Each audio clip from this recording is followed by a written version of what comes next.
నమస్తే, welcome to Suman TV.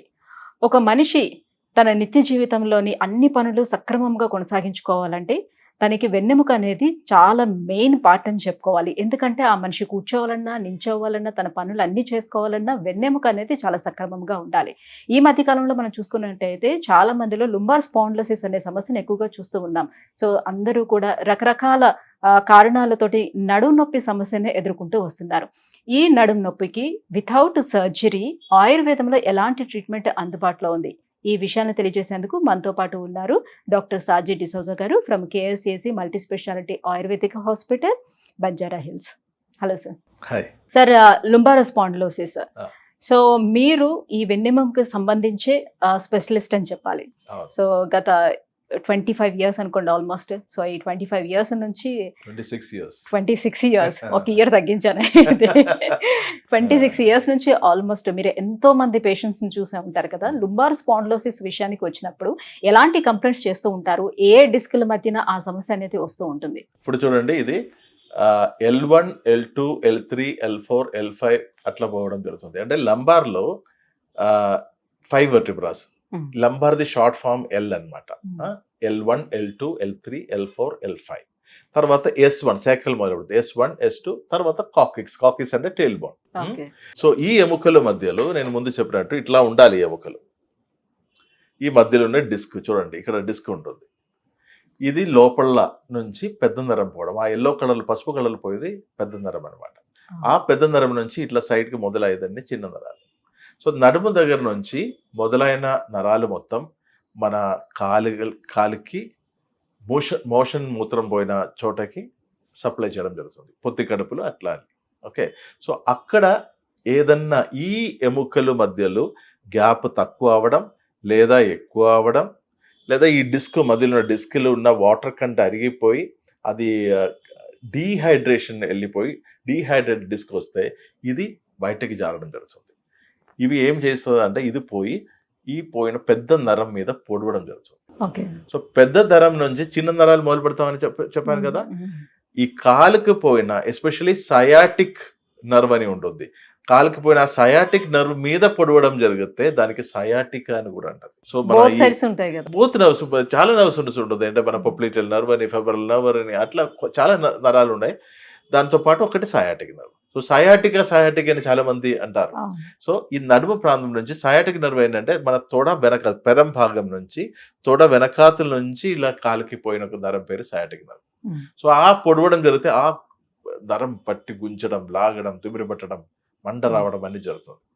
కానీ మళ్ళీ నేను చెప్పడం ఏంటంటే డిస్క్ సమస్య దిక్కెళ్ళి పేషెంట్కి ఇంతకాలం ప్రాబ్లమ్స్ ఏమి రావు. ఎందుకంటే disc is soft gelatinous substance. Okay, కానీ చాలాసార్లు జరిగేది ఏంటంటే అక్కడ ఉన్న ఎముకలే కొంచెం మైల్డ్గా ముందుకు వెనక్కిపోయి ఎముకలది షార్ప్ మూలపోయి పెద్ద నరం పొడవడం ఉంటుంది. లేదా డిస్క్ది యాన్యులర్ టేర్ వచ్చేసి ఆ కంటెంట్ బయటకి పోయి అది మరీ టూ మచ్గా వచ్చి ప్రెషర్ పడితే తప్ప disc is a harmless thing. మరీ అంత ఇబ్బంది క్రియేట్ చేయడం, చిన్నగా స్టిఫ్నెస్, కొద్దిగా నొప్పి, ఇది తప్ప డిస్క్ దిక్కెళ్ళి ప్రాబ్లమ్స్ ఉండదు. మెనీ డాక్టర్స్ అదొక పెద్ద సమస్య అని చెప్పుకొని పేషెంట్ని భయపడిచి సర్జరీ చేస్తున్నారు. 90 to 95% డిస్క్ సమస్యలకి సర్జరీ అవసరమే లేదు. దానిలో ఒక 10 to 15 కూడా చేయించుకుంటున్నారు కదా సార్. సర్జరీ అవసరం లేదమ్మా. 10 to 15% పేషెంట్ ఏమి చేయకుండానే తగ్గిపోతుంది. కొద్దిగా రెస్ట్, కొద్దిగా ఎక్సర్సైజ్ ఇలా చేసుకుంటే తగ్గిపోతుంది. ఇంకొక 50 to 70% patients, close to 90, next 70% patients ఏమంటారే మనకి మా ట్రీట్మెంట్ అవసరం పడుతుంది. మనం ఆ ఎముకలు సెట్ చేసి డిస్క్ని మళ్ళీ రీహైడ్రేట్ చేసి ఇక్కడ ఏం ప్రాబ్లం రాకుండా చూడడం అనేది జరుగుతుంది. సో ఇది వస్తే ఏమవుతుందంటే కూర్చోడానికి ఇబ్బంది, నిల్చోడానికి ఇబ్బంది, పడుకుంటే అటు తిరగడం ఇబ్బంది, ఇటు తిరగడం ఇబ్బంది, మళ్ళీ కాలు లాగడం, గుంజడం, తిమ్మిరి రావడం, కాళ్ళు తీసుకొని పెడితే ఇంకొకరిది కాలు పెట్టినట్టు ఒక ఫీలింగ్. ఒక్కొక్కసారి కాలు మొత్తానికి మనకు కింద ఫుడ్ డ్రాప్ అనే కండిషన్ వస్తుంది, పాదం ఇలా పడిపోయినట్టు కండిషన్ వస్తుంది, లేదా కింద సెన్సేషన్ లేకుండా అవుతుంది. అది వేరే ఒక సబ్జెక్ట్ కింద మనం మాట్లాడతాం, న్యూరోపతి అనే సిచ్యువేషన్ వస్తుంది. అంటే మనం నరాలు చేసిన పనులు సెన్సరీ, మోటార్ అని 2 పనులు చేస్తారు. స్పర్శకి సంబంధించిన ఇది సెన్సరీ అను, మూవ్మెంట్కి సంబంధించిన మోటార్, ఇవి 2 ఎఫెక్ట్ అవ్వడం అనేది కూడా జరుగుతుంది. సో మొత్తానికి కాలు పనిచేయకుండా, మోషన్స్ కంట్రోల్ లేకుండా అవడం, ఓకే, సెక్షువల్ వీక్నెస్ రావడం, ఉమ్, లేడీస్కి సంబంధించిన లేదా గైనకి సంబంధించిన ప్రాబ్లమ్స్ చాలా అవడం, ఇవి అన్నీ దీని దగ్గర వస్తాయి. ఎందుకంటే ఇక్కడే నుంచి అన్ని సెన్సేషన్ పోవడం అనేది ఉంటుంది. ఓకే. ఓకే. సో అందుకే మనకి చాలా మంది సిజేరియన్ చేసినప్పుడు నడుముకి స్పైనల్ అనస్థీషియా ఇస్తాడు. స్పైనల్ అనస్థీషియా అని చెప్పి నడుముకి అనస్థీషియా ఇస్తారు. ఇక్కడ అనస్థీషియా ఇస్తే పైన అన్ని బాగానే ఉండదు, ఇక్కడ నుంచే ఏమీ మనకి స్పర్శ లేకుండా ఉంటుంది. ఆ ఓకే. బేబీని తీయడానికి, ఆ సర్జరీ చేయడానికి ఏమి ఇది అవుతుంది. సో ఈ నరంని మత్తెక్కించడం జరుగుతుంది. ఉమ్, సో ఆ నరం మీద ఏదన్నా పొడవడము, ఏదన్నా ఇబ్బందిగా జరిగితే ఇక్కడ ఉన్నది అన్ని అదే విధంగా స్పర్శ లేకుండా అయిపోతాయి కదా, పనికి లేకుండా అయిపోతాయి కదా. Okay. So that is what happens in lumbar spondylosis if left untreated. So ఏంటి సార్ మరి ఇప్పుడు సర్జరీ లేకుండా చేయించుకుందామని అందరికీ కూడా కోరిక ఉంటుంది. సర్జరీకి వెళితే ఎప్పుడు మళ్ళీ రికవర్ అవుతామో తెలియదు, తిరిగి మళ్ళీ ఆ పొజిషన్ సరిగ్గా నడవగలుగుతామా, కూర్చోగలుగుతామా, మనం పని చేసుకోగలుగుతాం, ఎవరికి అంత ఐడియా లేదు. గాడ్ గ్రేస్ బాగుంటే అంత బాగానే జరుగుతుంది. సో అందరికీ కూడా సర్జరీ లేకుండానే నయం అవ్వాలని కోరుకుంటుంది. మీరైతే ఆయుర్వేదంలో ఎట్లా చేస్తారు దానికి సర్జరీ లేకుండా?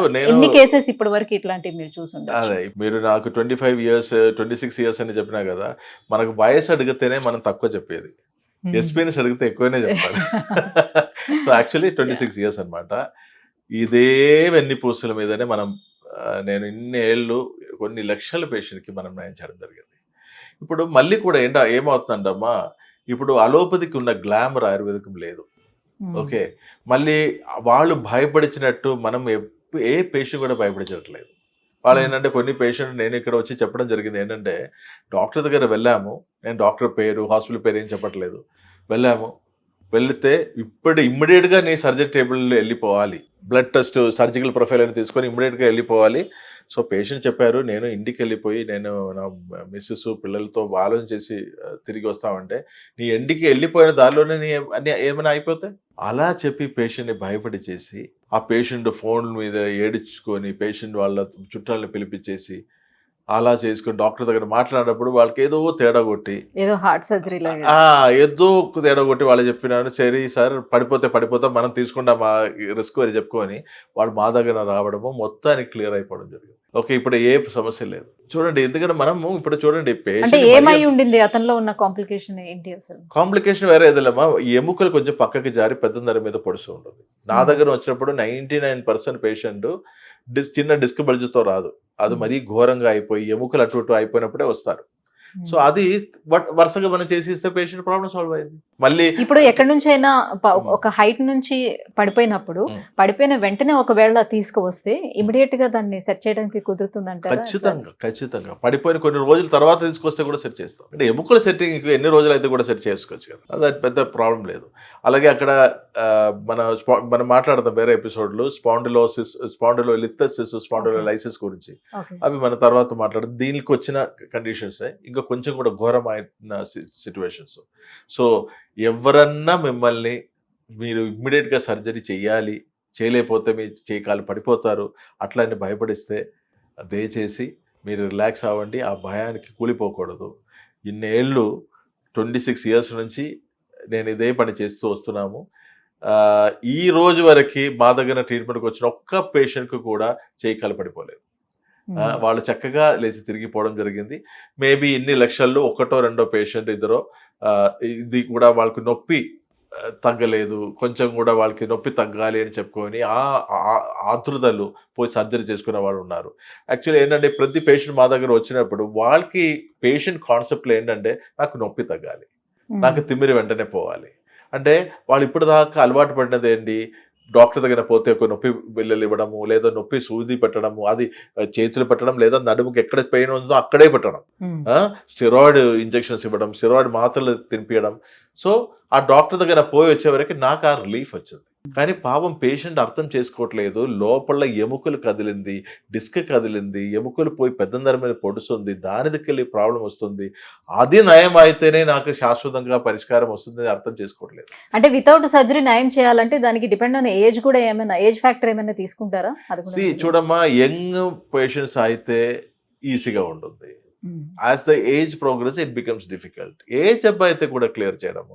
ఎందుకంటే మళ్ళీ ఏమవుతుందంటమ్మా, పేషెంట్కి రిజల్ట్ వచ్చేది 4-5 ఫ్యాక్టర్స్ ఉంటుంది. ఒకటి ఆ డాక్టర్ మీద ఉన్న నమ్మకం, సెకండ్ ఆ పేషెంట్ ఎంత మాత్రం ఆ సబ్జెక్ట్ ని అర్థం చేసుకుందని.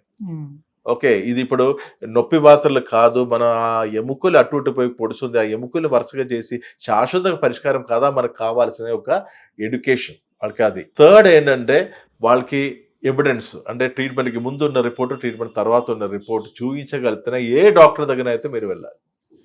ఆ ఊరికే కళ్ళు మూసుకొని వాళ్ళు ఇది చెప్పాడు వీళ్ళు చెప్పాడు వెళ్ళకూడదు. అండ్ దెన్ భయపడిచిన డాక్టర్ దగ్గర నుంచి దయచేసి దూరం ఉండాలి. ఎందుకంటే అది ఏదైతే కూడా అనవసరంగా భయపడించాల్సిన అవసరం లేదు. ఇది కూడా medical science is very very very advanced. కానీ కొందరు ఏంటంటే అమ్మా ఆ నొప్పి త్వరగా తగ్గాలి అనే ఇదిలో వేరే అన్ని మర్చిపోయి దీనికి కూలిపోతున్నాడు. అది తప్ప వేరే ఏం లేదు. సో దయచేసి కొంచెం పేషెన్స్ లెవెల్స్ ఉంటే డెఫినెట్ గా వితౌట్ సర్జరీ రావచ్చు. లైక్ ఇంగ్లీష్ లో ఒక సామెత ఉంది, patience is the best virtue. Patience ఏంటి? పేషెన్స్ ఓపిక. So that is the best blessing anybody can have. ఏ విషయం అయితే వెంటనే మనకు కొంచెం ఫినాన్షియల్ ప్రాబ్లం వచ్చింది అనుకో, అయ్యో కంగారు పడి ఏం చేయలేనిది కంగారు కాకుండా ప్రశాంతంగా కూర్చొని పేషెంట్గా ఈ రోజు కూడా మారుతుంది. ఓకే, ఏదైతే కూడా మనకు మారుతుంది. కొంచెం మన పేషెంట్గా ఆలోచన చేస్తే మాకే మంచి సొల్యూషన్స్ దొరుకుతాయి. సిమిలర్లీ ఈ కంగారు పడకుండా ఆ నొప్పి కాదు, దానికి వెనకాతున్న జబ్బునే నయం చేయాలి అని ఒక కొత్త కొత్త ఒక సంస్కారం మా మనసులోకి రావాలి. మీరు ప్రతి ఒక్కరికి అది కృషి చేసుకోవాలండి. లేదంటే with every pill you are becoming more and more ill. Thank you so much sir. Lumbar spondylosis రావడానికి రీజన్స్ అండ్ ఎలా ట్రీట్ చేస్తారు మీరు అన్న విషయాన్ని తెలియజేసినందుకు థ్యాంక్ యూ. థ్యాంక్స్ అమ్మా, మై ప్లెజర్.